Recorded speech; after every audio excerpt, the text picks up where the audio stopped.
सुना संस्कार धानी का हाल, जानेंगे रिपोर्टर देवाशीष झा के साथ। सरगुजा के सियासत का हाल जानेंगे गोल्डी गजोरिया। बढ़ते आगे, राजनांदगांव से खबर है, दूसरे चरण में मतदान यहां पर होने को है। ऐसे में लगातार कांग्रेस के कार्यकर्ता बीजेपी में शामिल हो रहे हैं। इसी क्रम में कुछ दिनों पहले कांग्रेस के असंगठित कामगार यूनियन और कर्मचारी यूनियन के प्रदेश अध्यक्ष आलोक पांडे ने भी कांग्रेस छोड़कर भाजपा का दामन थाम लिया है।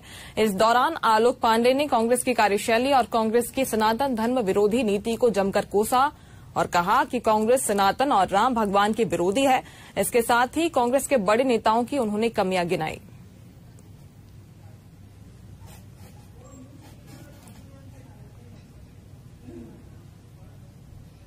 हमारे साथ पांडे जी भी हैं, हम उनसे बात करते हैं।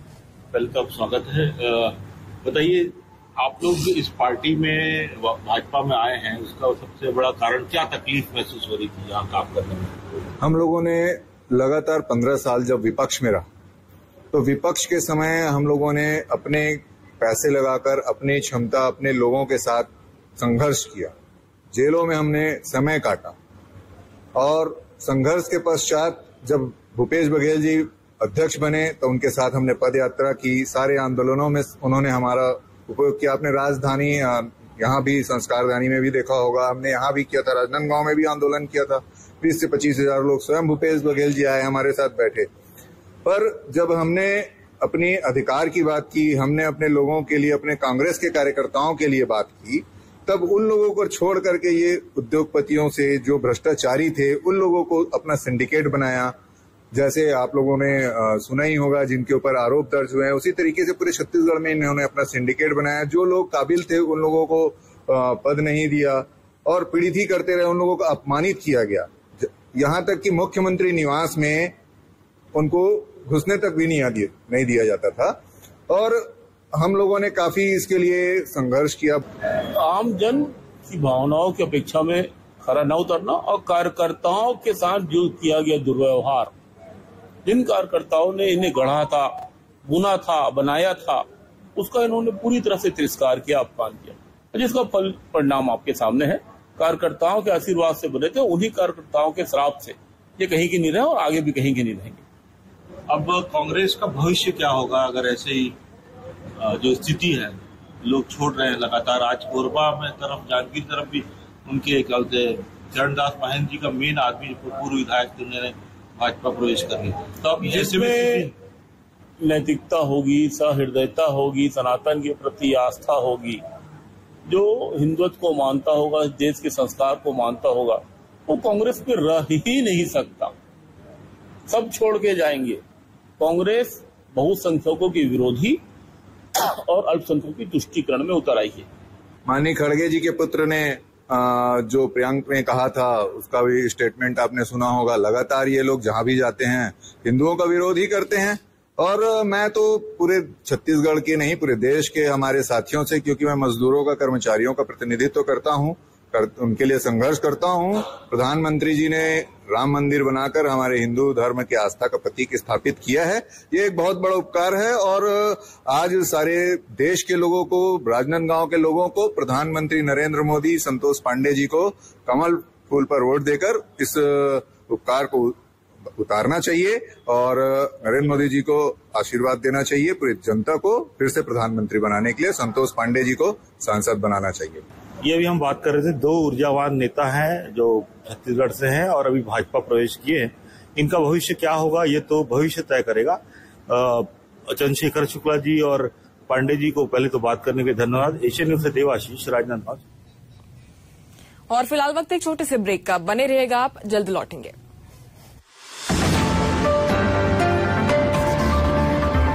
चंद्रशेखर शुक्ला जी और आलोक पांडे जी, पहले तो आप दोनों का स्वागत। हमारे साथ पांडे जी भी हैं, हम उनसे बात करते हैं। वेलकम, स्वागत है। बताइए, आप लोग इस पार्टी में भाजपा में आए हैं, उसका सबसे बड़ा कारण क्या तकलीफ महसूस हो रही थी यहाँ काम करने में? हम लोगों ने लगातार 15 साल जब विपक्ष में रहा, तो विपक्ष के समय हम लोगों ने अपने पैसे लगाकर अपनी क्षमता अपने लोगों के साथ संघर्ष किया। जेलों में हमने समय काटा और संघर्ष के पश्चात जब भूपेश बघेल जी अध्यक्ष बने तो उनके साथ हमने पद यात्रा की। सारे आंदोलनों में उन्होंने हमारा उपयोग किया। आपने राजधानी यहाँ भी संस्कारदानी में भी देखा होगा, हमने यहाँ भी किया था, राजनांदगांव में भी आंदोलन किया था। 20 से 25 हज़ार लोग, स्वयं भूपेश बघेल जी आए हमारे साथ बैठे।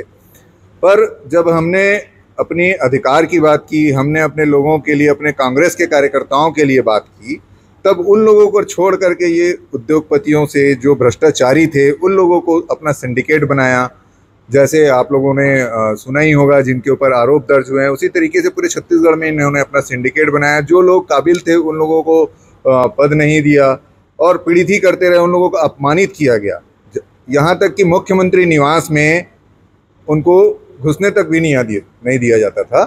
और हम लोगों ने काफ़ी इसके लिए संघर्ष किया, बातचीत करने के बाद भी इन लोगों ने किसी प्रकार की प्रतिक्रिया हम लोगों को नहीं दी। फिर भी हम लोगों ने चुनाव तक इन लोगों का साथ दिया। चुनाव के समय भी मैंने एक पत्र उनको प्रेषित किया कि आपकी ये स्थिति है, अगर आज भी आप इन कार्यकर्ताओं के साथ बातचीत करते हैं, इनको अपने साथ लेकर चलते हैं, तो पता नहीं इनके में क्या घमंड था, ये क्या सोचकर चल रहे थे। तो आज ये सरकार से भी जा रहे हैं। और हम लोगों ने तो पहले ही तय कर लिया था, और विधानसभा चुनाव के समय जैसे ही चुनाव हुआ, हम लोगों ने भारतीय जनता पार्टी के विचारधारा से प्रभावित भी थे। नरेंद्र मोदी जी के जो कार्य थे, जो धर्म के लिए, राष्ट्र हित के लिए वो काम कर रहे थे, उससे तो हम लोग प्रभावित थे ही। इसलिए हम लोगों ने भारतीय जनता पार्टी में प्रवेश किया। अपराधियों का, जैसे राजनांदगांव में नवाज खान का जिस तरीके से नाम आ रहा है कि जिस आपराधिक प्रवृत्ति से उन्होंने काम किया, वो उजागर हो रहा है। ये जानकारी भूपेश बघेल जी को भी होगी मेरे ख्याल से, क्योंकि जिस आउट ऑफ रूल नियुक्ति हुई, जो खर्चे सहकारी बैंक में, कल ही एक प्रेस कॉन्फ्रेंस हुई है, 5 से 10 करोड़ रुपए के खर्चे होटल और घुमाने और फिराने में, जो सहकारी बैंक का मद ही नहीं है। तो क्या ये जैसे नेक्सस जिनका था वो ज़्यादा भूपेश जी के करीब थे, ऐसा क्या आपको सोचना है? भूपेश बघेल जी शुरू से अपराधियों के बीच में रहने के आदी हैं। पाटन विधानसभा का चुनाव लड़ते थे, वो सार्वजनिक रूप से बोलते थे कि सट्टे वाले लोग ही सबसे ज़्यादा काम करते हैं। सबसे पहले मुख्यमंत्री बने तो उनके रिश्तेदारों ने पाटन विधानसभा में सट्टा चालू किया। उनके संरक्षण में महादेव ऐप चला, जो जग उजागर है। और नवाज खान हो, चाहे ढेबर हो, चाहे उनके पूरे छत्तीसगढ़ का एक सिंडिकेट आप देखिए, कोयले के मामले में हो, चाहे सट्टे के मामले में हो, शराब के मामले में हो, इन लोगों ने अपराधियों को एक पनाहगार बनाया। उत्तर प्रदेश की महिला, जिसके ऊपर में उत्तर प्रदेश में कई अपराध दर्ज थे, उसको ला करके समाज कल्याण विभाग में यहाँ सदस्य बनाया। क्या छत्तीसगढ़ के राजनांदगांव की महिलाओं में इतनी काबिलियत नहीं थी कि उनको यह पद दिया जा सके, या किसी प्रकार से निगम मंडल में उन लोगों को बनाया जा सके? इन लोगों ने लाकर 3-3 बंगले दिए उनको। ये पीड़ा मन में हुई। इस पीड़ा को हमने जाहिर भी किया, परंतु शीर्ष नेतृत्व को भी हमने इस बात को बताया, पत्र भी लिखा, उनसे बात भी किया, उनसे मिलने भी गए, परंतु इसका कोई हम लोगों को फायदा नहीं हुआ। और इसके कारण ही हम लोग पीड़ित रहे और छोड़ दिया। सरकार जाने का कारण क्या मानते हैं आप? आम जन की भावनाओं की अपेक्षा में खरा न उतरना और कार्यकर्ताओं के साथ जो किया गया दुर्व्यवहार, जिन कार्यकर्ताओं ने इन्हें गढ़ा था, बुना था, बनाया था, उसका इन्होंने पूरी तरह से तिरस्कार किया, अपमान किया, जिसका फल परिणाम आपके सामने है। कार्यकर्ताओं के आशीर्वाद से बने थे, उन्हीं कार्यकर्ताओं के श्राप से ये कहीं की नहीं रहे और आगे भी कहीं के नहीं रहेंगे। अब कांग्रेस का भविष्य क्या होगा अगर ऐसे ही जो स्थिति है, लोग छोड़ रहे हैं लगातार? आज कोरबा में तरफ, जांजगीर तरफ भी उनके क्या बोलते हैं, चरणदास महंत जी का मेन आदमी, पूर्व विधायक थे, उन्होंने भाजपा प्रवेश कर लिया। तो अब ऐसे में नैतिकता होगी, सहृदयता होगी, सनातन के प्रति आस्था होगी, जो हिंदुत्व को मानता होगा, देश के संस्कार को मानता होगा, वो कांग्रेस में रह ही नहीं सकता। सब छोड़ के जाएंगे। कांग्रेस बहुसंख्यकों के विरोधी और अल्पसंख्यकों की तुष्टीकरण में उतर आई है।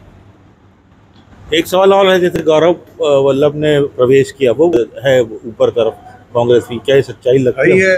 माननीय खड़गे जी के पुत्र ने जो प्रियंक ने कहा था, उसका भी स्टेटमेंट आपने सुना होगा। लगातार ये लोग जहाँ भी जाते हैं हिंदुओं का विरोध ही करते हैं।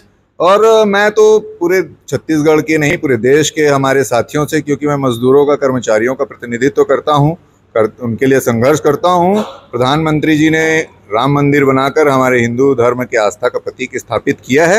ये एक बहुत बड़ा उपकार है। और आज सारे देश के लोगों को, राजनांदगांव के लोगों को, प्रधानमंत्री नरेंद्र मोदी, संतोष पांडे जी को कमल फूल पर वोट देकर इस उपकार को उतारना चाहिए और नरेंद्र मोदी जी को आशीर्वाद देना चाहिए। पूरी जनता को फिर से प्रधानमंत्री बनाने के लिए संतोष पांडे जी को सांसद बनाना चाहिए। ये अभी हम बात कर रहे थे, दो ऊर्जावान नेता हैं जो छत्तीसगढ़ से हैं और अभी भाजपा प्रवेश किए हैं। इनका भविष्य क्या होगा ये तो भविष्य तय करेगा। चंद्रशेखर शुक्ला जी और पांडे जी को पहले तो बात करने के धन्यवाद। एशियन न्यूज़ से देवाशीष, राजनांदगांव, छत्तीसगढ़।